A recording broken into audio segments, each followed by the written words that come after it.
Fala, turminha! Começou a gravação, sim. Hoje eu tô sozinho aqui, sem ajuda, tá? E já que estamos falando de teorias deontologicamente neutras, né? O vídeo anterior nós falamos sobre isso, falamos Habermas, tá? E aí eu queria aproveitar e estabelecer com vocês uma comparação que eu julgo muito interessante. Não só para o pessoal da área do direito, mas para quem quer saber das coisas, né? Para ter um pouco de cultura geral, saber onde é que a gente está pisando no mundo de hoje, né? E aí eu queria começar com Kant, tá? O Kant ele também tem uma certa raiz formalista, né? Que não dá para dizer que é uma teoria deontologicamente neutra, mas né, o imperativo categórico, né, do Kant no campo da razão prática, tô falando um monte de coisas que talvez a galera vai pirar assim, né? Do que ele está falando, né?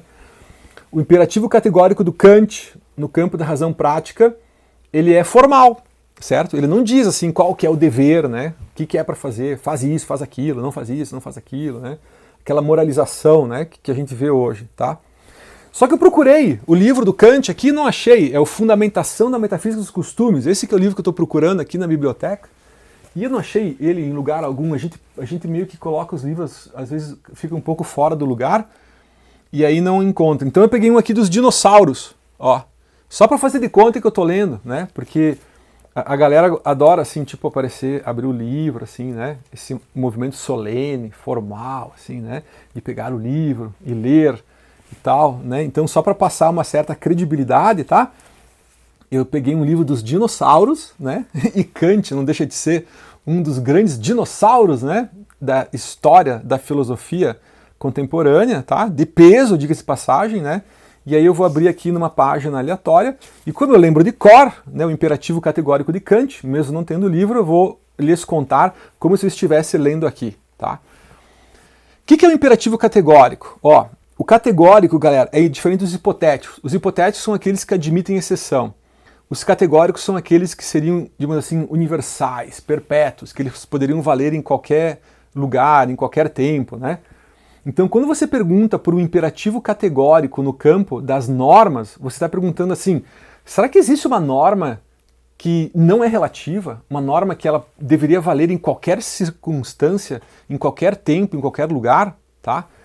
Se você recorrer, por exemplo, aos mandamentos, né, de Moisés, não matarás, será que é uma norma que tem uma validade universal mesmo, assim? E a gente descobre que não, né, pessoal? Tanto que hoje o direito admite expressamente matar por legítima defesa, por estado de necessidade, no estrito cumprimento de um dever legal, repararam? Reparem que a própria regra de não matarás, ela admite várias exceções, então ela também não é um imperativo categórico, tá? Ela é um imperativo hipotético, né? Enfim, todos os nãos, né, que tem nos ensinamentos de Moisés e tal, também vão ter exceções, né? Sempre vão admitir exceções. Sabe que na época da Segunda Guerra Mundial, os filósofos do pós-guerra, principalmente, né? Estamos falando aqui de Levinas, Tugendorf, teve uma turma assim dos alemães, dos judeus também, né, que eram pessoas muito importantes, eles começaram a questionar até a ideia de verdade, né, porque falar a verdade poderia ser um princípio talvez categórico, né, uma norma categórica que não admitiria exceções, né. Desde Sócrates, né, dos diálogos em Platão, nós temos essa ideia da verdade como sendo uma coisa importante, né, do custo que custar, mesmo que custe a própria vida da pessoa, né. Sócrates, não sei se vocês sabem, mas Sócrates foi condenado à morte, né? E ele se matou antes, né? Mas ele foi condenado. Ele tem uma história que, guardadas as devidas proporções, né, é equiparável a outras grandes personalidades, né, daquele tempo, tá? E, no entanto, o próprio dever de falar a verdade, após a Segunda Guerra Mundial, ele também começa a ser questionado. E é uma questão bem interessante. Imagina que vocês estão na casa de vocês, Segunda Guerra Mundial. Aí a polícia, a SS nazista, chega na casa de vocês e pergunta assim, vocês estão escondendo algum judeu aqui na sua casa, né? E aí vocês respondem, não estamos escondendo. Veja, não há um dever ético de proteger a vida da pessoa, percebe? Então, ó, temos uma coisa aqui que é interessante, tá? Putz, falei palavras agora que o YouTube vai me desmonetizar, né? Não devia ter tocado nesses assuntos da Segunda Guerra Mundial. Enfim, mas a gente não está muito preocupado com isso mesmo, a gente está mais preocupado com o conteúdo de qualidade. Então reparem, pessoal, que é difícil pensar numa norma que realmente seja válida universalmente, para ela ser, por exemplo, um fundamento, né, inequívoco do direito, para ser uma norma realmente fundamental do direito, tá? Especialmente no mundo multicultural, né? E veja, Kant estava pensando isso na época do liberalismo, tá? Então tu imagina isso hoje, né? No mundo plural, multicultural, cada país tem a sua cultura, cada país tem as suas crenças, suas convicções, seu modo de vida, tá? Algumas coisas a gente compartilha, né? Alguns valores éticos, alguns princípios morais são compartilhados, tudo bem, mas há uma diversidade muito grande. Mas Kant é um cara inteligente e ele vai propor um só imperativo categórico no campo das normas, no campo das ciências normativas, certo? E o imperativo é esse, ó. Tô lendo no livro dos dinossauros, hein? É brincadeira, tá? Não, esse aqui é outro livro. É porque eu não achei a fundamentação da metafísica dos costumes, mas ao mesmo tempo eu quero dar um tom de solenidade pro negócio, tá? Vou ler em português, tá? Age de tal modo que a máxima da sua conduta possa ser considerada lei universal. Ó, interessante, hein? Fecha aspas, tá? Abre aspas. Age de tal modo que a máxima da sua conduta possa ser considerada lei universal. Fecha aspas. Immanuel Kant, Fundamentação da Metafísica dos Costumes. Pronto, fechamos o livro dos dinossauros. Pessoal, o que diz esse imperativo categórico? Vamos traduzir isso para uma linguagem mais simples, tá? É uma coisa muito parecida com aquilo que Jesus falou na Bíblia, tá? Não faça com os outros aquilo que não querem que faça contigo, certo? Mas é uma versão um pouco mais, como eu posso dizer assim, rebuscada, né, dessa afirmação cristã. Ó, age de tal modo que a máxima da sua conduta possa ser considerada lei universal, significa que você tem um dever moral de agir de tal modo, pessoal, que a sua conduta poderia servir como um exemplo daquilo que é o certo para o restante do mundo, para todos os tempos e todos os lugares, tá? Uma ideia bem interessante. Ó, um imperativo que não diz exatamente o que você deve fazer, mas ele diz como que você deve entender aquilo que você deve fazer. Legal? Um princípio formal, portanto, né?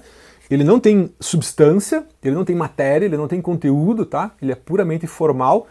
Se vocês quiserem saber mais sobre esse negócio de forma e matéria, tem que escrever nos comentários, hein, pessoal? Eu não vou deduzir o que vocês querem ou não saber aqui no nosso canal. Então, se vocês participam, a gente vai fazendo mais coisas e vai tornando mais legal ainda a nossa discussão, tá? É um princípio, portanto, formal, certo? Não tem conteúdo, não tem substância, e ao mesmo tempo ele tem um pouco assim dessa veia, né, que com os olhos de hoje nós poderíamos dizer assim, olha, existe ali um pouco, né, dessa compreensão formal, pragmatista, né, procedimentalista da coisa certa a fazer. Pronto. Mas Kant, galera, é um dinossauro. É um dinossauro. Um dos grandes, mas é um dinossauro. Sabe que contemporaneamente Jürgen Habermas vai fazer uma revisão muito interessante desse imperativo categórico. Habermas vai, entre outras, muitas outras coisas que ele faz, né, na filosofia, ele vai trabalhar com a noção da intersubjetividade. Porque Kant, turma, ele estava vivendo um mundo liberal, e o liberalismo na época era uma coisa muito importante, né? Essa liberdade do sujeito em relação a um direito tipo de resistência, né, ao poder possivelmente opressor do Estado, do rei, do monarca, do imperador. Mas no mundo de hoje, pessoal, a intersubjetividade ela se torna um valor importante, uma compreensão teórica, assim, tá? Então, repare que o Habermas ele vai ter uma certa inspiração nessa máxima, nesse imperativo categórico do Kant, mas quando ele vai desenvolver a sua teoria dos discursos práticos gerais, ele vai pensar no princípio da universalização, esse é o nome que ele dá, tá? Como algo muito parecido do Kant, só que com uma especificidade muito interessante, uma ruptura, ao mesmo tempo, muito interessante com essa ideia do individualismo na qual Kant está, de alguma forma, assentado no seu tempo, tá? Então repara, quando Kant fala age de tal modo que a máxima da sua conduta possa ser considerada lei universal, ele está implicitamente dizendo assim, age de tal modo que a sua conduta pode ser considerada por você mesmo, sozinho, solipsisticamente, como uma lei universal. tá? E já em Habermas nós temos uma releitura dessa relação. Porque não importa o que eu penso ser a coisa certa a fazer, importa é a comunidade onde eu vivo pensar que aquilo é a coisa certa a fazer. É a transição do paradigma do individualismo para o paradigma da intersubjetividade. É a ruptura do paradigma do sujeito e objeto do conhecimento para um novo paradigma que está até além, diria assim, das viradas linguísticas, né, do Wittgenstein e do Heidegger, tá? Que é a entrada da questão da intersubjetividade. Então, ao invés de você ter um sujeito do conhecimento, você tem uma noção agora de intersubjetividade. Então, a máxima, né, usando a linguagem de Kant, com essa releitura de Habermas, ela seria assim, ó: age de tal modo que a máxima da sua conduta possa ser considerada por todos como lei universal, e não mais só por você mesmo, tá? A ideia de Habermas é não usar mais o verbo na primeira pessoa, do singular. Eu entendo que, eu penso que, eu acho que. A ideia de Habermas, no paradigma da intersubjetividade, esse paradigma que vai além das viradas linguísticas, né, é pensar, galera, que a verdade, a coisa certa a fazer e a sinceridade, elas não dependem apenas de um esforço individual do sujeito, elas dependem de um consenso também da comunidade. Elas dependem de um certo arranjo institucional, procedimental, um ambiente, né, de discursos racionais favorável a se chegar num acordo livre, um acordo com igualdade entre as pessoas, um acordo em relação ao significado, em relação ao dever, em relação à sinceridade, em que todo mundo possa mais ou menos aceitar aquilo, né, como pretensões de validade justificáveis, certo? Então, meus caros, repara que de Kant a Habermas a gente tem um grande passo, né?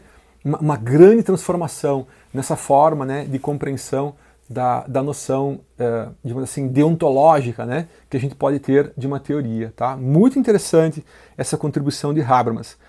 Do ponto de vista prático, tem muitas consequências, mas uma delas, bem assim pontual, tá?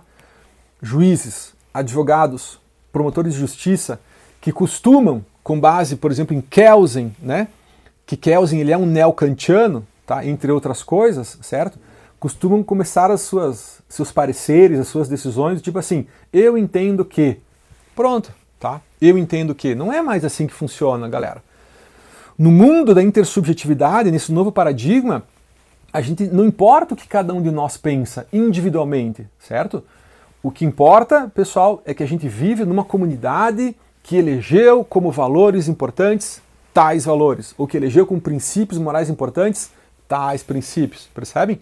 Esse que é o grande gap, né, que nós, juristas, né, estamos muito preocupados assim, em tentar, né, demonstrar a possibilidade, né, dessa transformação na prática forense. Tá? Mas embora isso pareça, né, para quem não é da área, discussão do sexo dos anjos, né, discussão de coisas etéreas, abstratas, meus caros, pelo contrário, nós estamos falando aqui realmente, né, de uma concepção de direito que vai evitar o arbítrio, que evita o subjetivismo, né, evita o solipsismo jurídico, solus ipso, né, é a pessoa que se basta a si mesma, é a pessoa que só pensa, né, a partir de si mesma. Tá? E por outro lado, eu entendo também uma coisa que eu até não tiro a razão, mas existe um certo movimento filosófico de matriz liberal, que eu particularmente acho interessante também, eu gosto de tudo, tá? Que afirma que a gente tem que pensar também, que a gente não pode ser só uma maquininha de reprodução de ideias que já existem, né? A gente tem que ter a opinião própria sobre as coisas e tal, né? E isso também é verdade, certo? Mas reparem que no campo do direito, galera, a opinião própria é algo que tem que ser dosado e equalizado com a opinião da comunidade onde nós vivemos, tá? Porque a gente não vive isolado, essa que é a questão, certo? Lembre-se de Kant, age de tal modo que a máxima da sua conduta possa ser considerada por você, sozinho, como lei universal?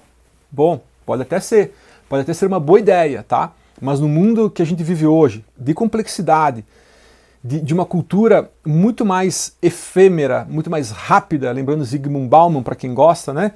Muito mais líquida, certo? De uma transformação enorme, né? De uma região para outra, de rupturas, de transformações no tempo também muito profundas, né? E rápidas, tá? talvez seja o momento da gente começar a pensar que a segurança jurídica, a estabilidade do direito, a previsibilidade, né, de uma prática concreta do direito, turma, ela passa, né, por evitar usar o verbo na primeira pessoa do singular. Tá? Não importa muito o que cada um de nós individualmente pensa, né, sobre as coisas, mas é importante a gente ter consciência de que a gente vive numa comunidade que compartilha princípios comuns, que compartilha valores comuns, certo?